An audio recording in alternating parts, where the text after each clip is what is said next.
eso no existe históricamente.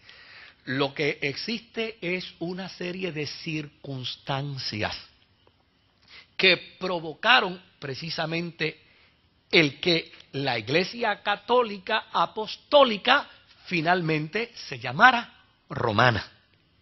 Fueron las circunstancias. ¿Qué circunstancias hubo? Dos. Número uno, el debilitamiento del imperio. Y número dos, la invasión, que entonces empezó a llegar de todos estos pueblos bárbaros que empiezan a declarar la guerra. Y note bien que tienen un problema serio. El problema no solamente es que vienen a invadir, es que vienen a enseñar la doctrina ariana, porque ellos eran arianos. Por lo tanto, para la Iglesia era importante no solamente combatirlos por su invasión política y económica y militar, era importante combatirlos porque con la invasión política, económica y militar iban a traer también la invasión ariana. Por lo tanto, los religiosos arianos iban a ocupar las posiciones de prestigio. Y iban a imponer su doctrina. Por lo tanto, estos obispos empezaron a tener preponderancia dentro de sus funciones. Porque cada vez que ellos llamaban a Oriente y pedían ayuda de Oriente, el jíbaro decía de Oriente Nacarile, ¿verdad? Nacarile de Oriente, ¿verdad? Nacarile del Oriente, ¿qué quiere decir? Que de Oriente no pidas nada, no hay nada que darte, ¿se da cuenta? Entonces, ese Nacarile del Oriente hacía entonces que la gente religiosa de Occidente, pues todo el mundo mirara. O sea, si el imperio había enseñado que el emperador era primero y el obispo era segundo, cuando el imperio no existe y el emperador no existe, ¿a quién iba a mirar el pueblo? Obispo, haga algo usted. Aquí no hay más. Haga algo usted. Y desde luego, eso fue lo que permitió entonces que la Iglesia ocupara una posición de Estado, una posición política. Fueron las circunstancias que se dieron. No fue un concilio que se organizó y dijo, dado el caso que Pedro vino desde Jerusalén y llegó a Roma a entregarle a la iglesia. No fue eso. Esa es la irvanación retórica, filosófica, que se utiliza dentro de la tradición, pues para sostener todo el andamiaje religioso. Pero realmente eso no sucedió así. Claro, decir que ellos inventaron una mentira, pues tampoco es cierto, porque no se sentaron a planificarlo. Fueron las circunstancias. Eso se dio. Eso corrió con estas dos circunstancias que yo les estoy planteando y que de luego se está planteando dentro del marco histórico. El papado vino a llenar el vacío del imperio. Por eso en Roma el papado tuvo la relevancia que no tuvo la Iglesia con los patriarcas de Constantinopla, con los patriarcas de Antioquía o con los patriarcas de Alejandría. Esos fueron los primeros patriarcas de la Iglesia. ¿Se acuerda? Pues claro, porque ya necesariamente estos estaban debajo del imperio. Entonces, la tarea de ellos y la función de ellos era puramente religiosa. Por eso eran los gigantes, porque se dedicaban solo a ¿qué? Solo a la fe, a combatir los movimientos heréticos que se querían meter dentro de la fe.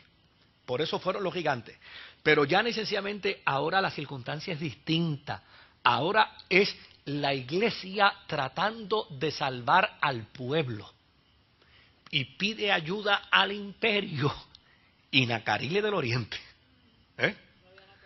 ¿Por qué no? Si el imperio oriental estaba en una crisis, estaba languideciendo.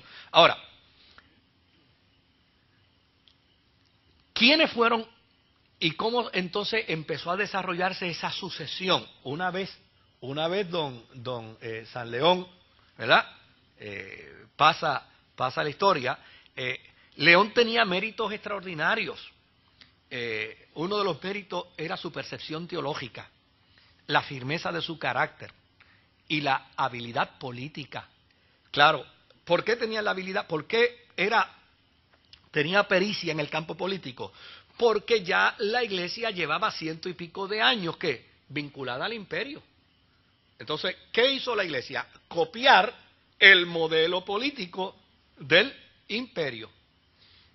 ¿Cómo lo copia? Mire, si antes los religiosos del siglo I y del siglo II y del siglo III vestían como cualquier paisano. Ahora, llegó en el siglo IV a plantearse, oye, pero ven acá, ¿no crees tú que es justo que si el emperador se viste con ropa real, que el representante nuestro se vista también? ¿Sí? ¿No cree? Sí. ¿No cree que es justo que de esa misma manera entonces se coloque en posiciones de privilegio? Entonces, todo eso empezó a negociarse. Ven acá, cuando vayamos a hacer una invasión, está muy bien, nosotros vamos, les acompañamos, nosotros nos encargamos de la parte religiosa, pero ¿qué a cambio? Entonces, toda esa estructura política, ellos la aprendieron del imperio. Y León tenía esa capacidad. Ahora, la situación política y el ambiente reinante que existía en ese momento hizo prácticamente que todo Occidente, y sobre todo en Roma, hubiera prácticamente una anarquía.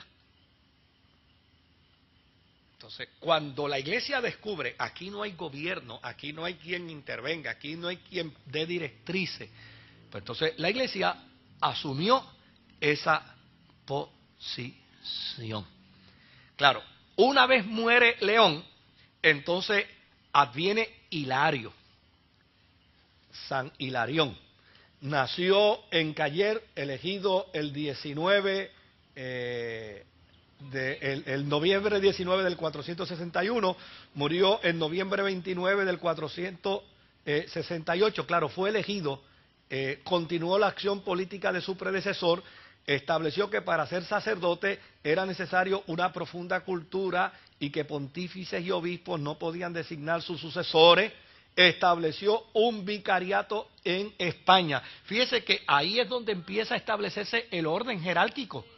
Es con Hilario que empieza a establecerse el orden jerárquico, porque antes, lo vimos dentro del marco de la historia, antes llana y sencillamente cuando un obispo sentía que sus fuerzas se estaban acabando, miraba y decía, óyeme, yo necesito buscar uno que me suceda aquí, que fue el caso de San Agustín.